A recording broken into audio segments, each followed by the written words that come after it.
இன்றைய தினம் தமிழக வாழ்வுரிமை கட்சியின் மாநில பொதுக்குழு இங்கு நடைபெற்றுக் கொண்டிருக்கிறது. இந்த பொதுக்குழுவில் தமிழக வாழ்வுரிமை கட்சியின் உட்கட்சி தேர்தலுக்கான அறிவிப்பு வெளியிடப்பட்டிருக்கின்றது. ஜனவரி, பிப்ரவரி, மார்ச் ஆகிய 3 மாத காலத்திற்குள் தமிழக வாழ்வுரிமை கட்சியினுடைய அனைத்து நிலை பொறுப்புகளுக்கான தேர்தல் நடைபெற்று கட்சிக்கான புதிதாக நிர்வாகிகள் நியமனம் செய்யப்பட இருக்கிறார்கள். 1. 2. ஜாதிவாரி கணக்கெடுப்பு நடத்த வலியுறுத்தி பிப்ரவரி 28ஆம் தேதி கடலூரில் மாபெரும் கோரிக்கை மாநாடு நடத்துவதென்று இந்த பொதுக்குழு தீர்மானம் நிறைவேற்றியிருக்கிறது. தற்போது நடைபெற்றுக் கொண்டிருக்கிற தமிழ்நாட்டின் மிக முக்கிய பிரச்சனைகள் குறித்து தமிழக வாழ்வுரிமை கட்சி பல்வேறு தீர்மானங்களை நிறைவேற்றி எனதருமை பத்திரிகை ஊடக நண்பர்களுக்கு கையளிக்கிறது. அதில் இருக்கின்ற மிக முக்கியமான விடயங்களை தாங்கள் அனைவரும் செய்தியாக வெளியிட்டு உதவுமாறு தங்களை அன்போடு வேண்டி கேட்டுக்கொள்கிறேன். முக்கியமானதாக இடஒதுக்கீடு சொல்லியிருக்கிறேன், மாநாடு சொல்லியிருக்கிறேன்.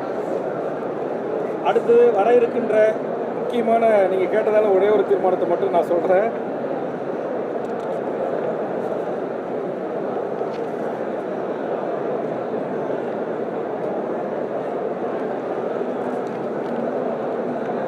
எதிர்வரும் நாடாளுமன்ற தேர்தலில் தமிழக வாழ்வுரிமை கட்சிக்கு உரிய இடங்களை கூட்டணி கட்சியின் தலைமை திமுகவிடம் கேட்டு பெறுவதற்கும் கூட்டணி கட்சி தலைவரிடம் முறையாக பேச்சுவார்த்தை நடத்துவதற்கும் இப்பொதுக்குழு கட்சியின் நிறுவனராகிய எனக்கு முழு அதிகாரம் அளித்திருக்கிறது. கட்சியின் அடுத்த கட்ட நடவடிக்கை, வளர்ச்சி, கூட்டணி எடுக்கும் முடிவு போன்ற எந்த ஒரு முடிவையும் அங்கீகரித்து இப்பொதுக்குழு தலைவருக்கு எந்த ஒரு சூழலிலும் உறுதுணையாக இருப்போம் என்று ஏகமனதாக முடிவெடுத்து இந்த பொதுக்குழு ஒரு தீர்மானத்தை நிறைவேற்றியிருக்கிறது என்பதை தெரிவித்துக் கொள்கிறேன்.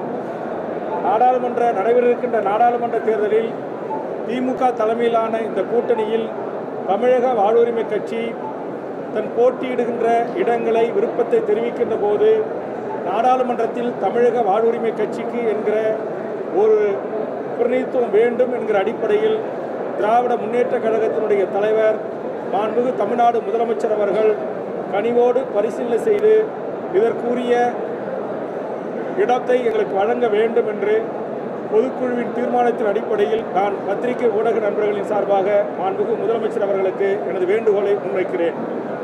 2 மிக முக்கியமான ஒரு அறிவிப்பு. வருகின்ற நாடாளுமன்ற தேர்தலுக்குள் தமிழக முதலமைச்சர் அவர்கள் தமிழ்நாட்டில் தமிழ்நாடு அரசே சாதிவாரி கணக்கெடுப்பு எடுக்க வேண்டும் என்கிற இந்த வரலாற்று சிறப்பு மிக்க அறிவிப்பினை வெளியிட வேண்டும் என்று நேரத்தில் கேட்டுக்கொள்கிறேன்.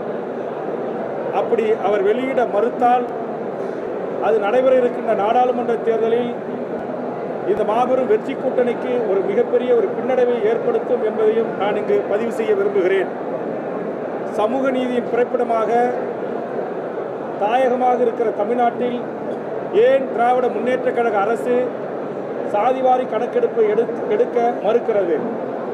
மாண்புமிகு தமிழ்நாடு முதலமைச்சர் அவர்கள் தமிழ்நாடு சட்டமன்றத்தில் நான் வலியுறுத்திய சாதிவாரி கணக்கெடுப்பு நடத்துகின்ற வரையில் வன்னியர் மக்களுக்கான 10.5% இடஒதுக்கீட்டை வழங்க வேண்டும் என்று கோரிய போது பாட்டாளி மக்கள் கட்சியின் தலைவர் ஜி.கே. மணி அவர்களும் அதை வலியுறுத்திய போது இது சமூக நீதி அரசு, கண்டிப்பாக இதற்கு உரிய நடவடிக்கைகளை நான் மேற்கொண்டு சமூக நீதியை நிலைநாட்டுவேன் என்று சொன்ன மாண்புமிகு தமிழக முதலமைச்சர் ஏன் இதுவரையில் இதை நிறைவேற்றாமல் காலதாமதப்படுத்துகிறார் என்கிற கேள்வியை தமிழ்நாடு முழுவதும் சமூக நீதி செயல்பாட்டாளர்களும் சமூக நீதி கட்சிகளும் சமூக நீதி அமைப்புகளும் கேள்வி எழுப்புகிறார்கள்.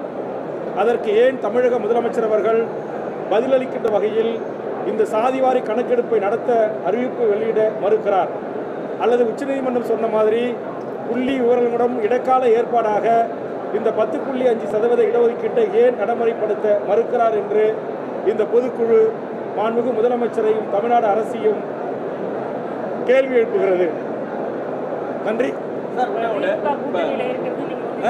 திமுக கூட்டணியில் இருக்கிறது உறுதிப்படுத்திருக்கிறீங்க. உங்களுக்கான அந்த கேட்டு பெற முயற்சிப்போம். அடுத்தது சிறப்பு பொதுக்குழுவை கூட்டி அதில் உரிய முடிவுகளை நாங்கள் எடுப்போம்.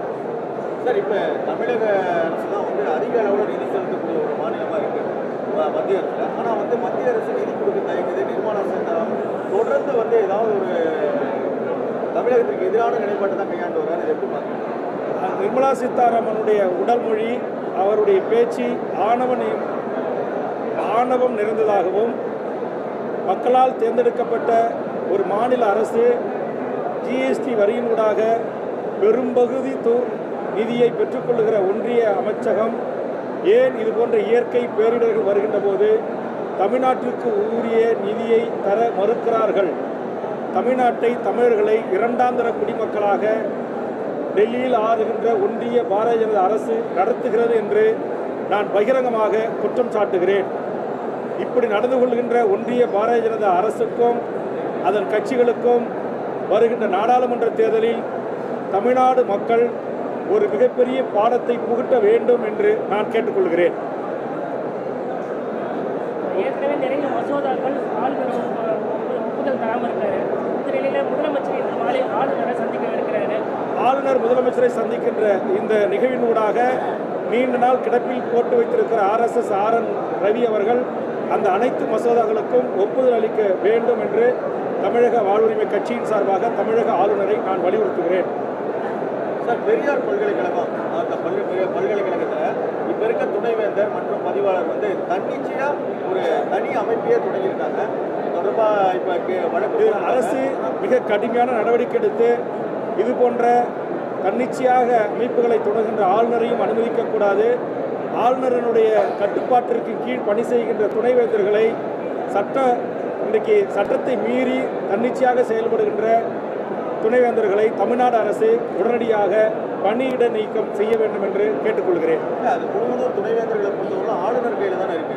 தமிழ்நாடு ஒரு சட்ட போராட்டம் நடக்கட்டும். தமிழ்நாடு அரசு உயர்கல்வித்துறை செயலாளருக்கு ஆளுநர்கள் மீது ஒழுங்கு நடவடிக்கை எடுக்க அதிகாரம் இருக்கு.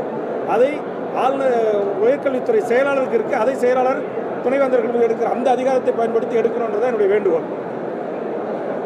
ஓகே, நன்றி சார். நன்றி.